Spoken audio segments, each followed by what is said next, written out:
Party का अपना एक एजेंडा है, हर पार्टी का अपना एक जो है उनका एक जो है ना चुनावी घोषणा पत्र होता है। ये बात कहना गलत है कि आरएलडी बीजेपी में शामिल हो गई है। आप ये कहिएगा कि एनडीए का एक पार्ट बनी है। आरएलडी आज एक इंडिपेंडेंट पार्टी थी, आज है, उसके राष्ट्रीय अध्यक्ष हैं, उसका अपना एक संविधान है, उसका एक अपना काम करने का तरीका है।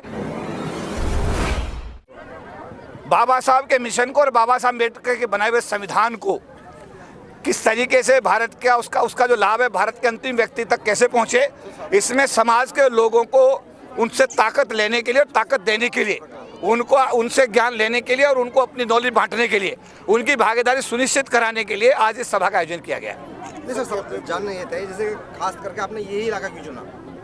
नहीं, मैं पूरे देश में जाता हूं, जैसा आप मैंने बताया पूरे वर्ल्ड में मैं जाता हूं। आज सौभाग्य से मेरे नेटिव मतलब मेरा जो नेटिव डिस्ट्रिक्ट है बुलंदशहर, उसके करीमपुर गांव में सभा आयोजित हुई है। अभी अगले दिनों 3-4 दिन में हमारा जाडोल जो गांव है उसके अंदर एक सभा का आयोजन किया जा रहा है। तो जगह जगह अभी पिछले दिनों हम लोग एक भैंसवाड़ा गांव था, उसमें भी हम लोगों ने अभी सभा का आयोजन किया था और जगह जगह कार्यक्रम चल रहे हैं। तो ऐसा विशेष बात नहीं है। ये तो मुझे जैसे कि अभी मुझे शाम को अभी देहरादून जाना है, रात को मेरी 10 बजे के आसपास एक और मीटिंग देहरादून में है।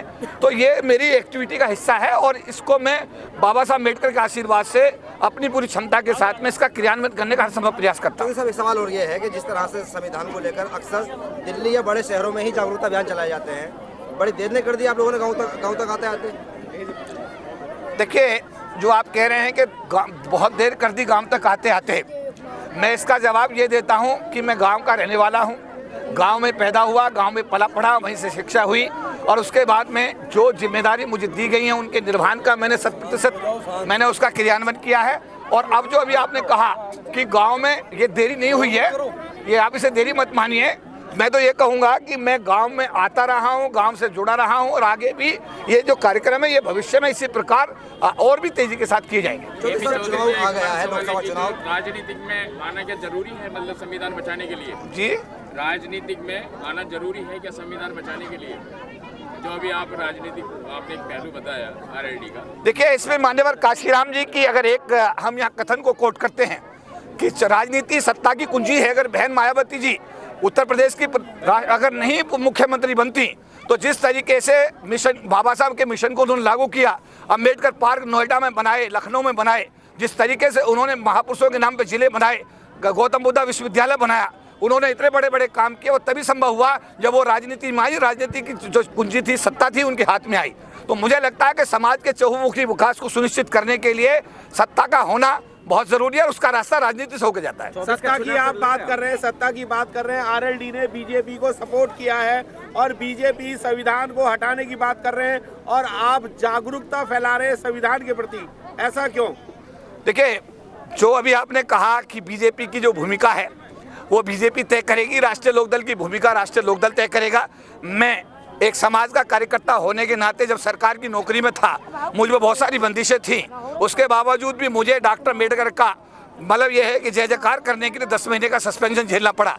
तो मैंने तब भी परवाह नहीं की, सरकार की नौकरी में रहते हुए मैं अपने समाज का काम करता रहा और आज भी मैं अपने सामाजिक जिम्मेदारी का निर्वहन पूरी मजबूती के साथ और पूरी ईमानदारी के साथ कर रहा हूँ। अगर बीजेपी 2024 में संविधान को हटाती है तो आप आरएलडी से इस्तीफा देंगे या फिर कुछ और रणनीति से? मेरा पहले भी मैं हर बार ये बात बोलता हूँ, आज भी बोलता हूँ कि मेरी प्राथमिकता राजनीति बाद में है, मेरा समाज पहले है। समाज हक में और बाबा साहब के मिशन के लिए अगर मुझे कोई भी बड़े से बड़ा कदम उठाना पड़ेगा तो मैं पूरी मजबूती के साथ उसे उठाऊंगा। सर, लोगों को 2024 का चुनाव आप लड़ रहे हैं, ये बताइए। नहीं, मैं 2024 का चुनाव नहीं लड़ रहा हूं।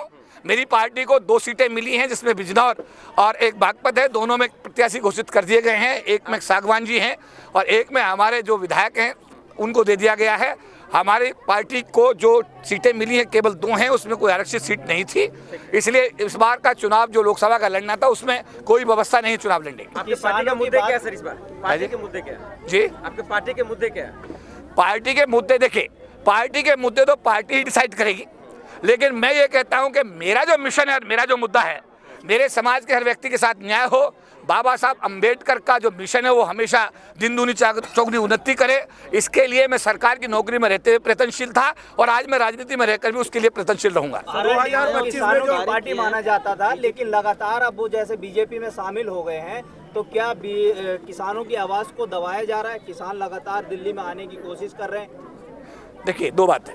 हर पार्टी का अपना एक एजेंडा है, हर पार्टी का अपना एक जो है उनका एक जो है ना चुनावी घोषणा पत्र होता है। ये बात कहना गलत है कि आरएलडी बीजेपी में शामिल हो गई है। आप ये कहिएगा कि एनडीए का एक पार्ट बनी है। आरएलडी आज एक इंडिपेंडेंट पार्टी थी, आज है, उसके राष्ट्रीय अध्यक्ष हैं, उसका अपना एक संविधान है, उसका एक अपना काम करने का तरीका है।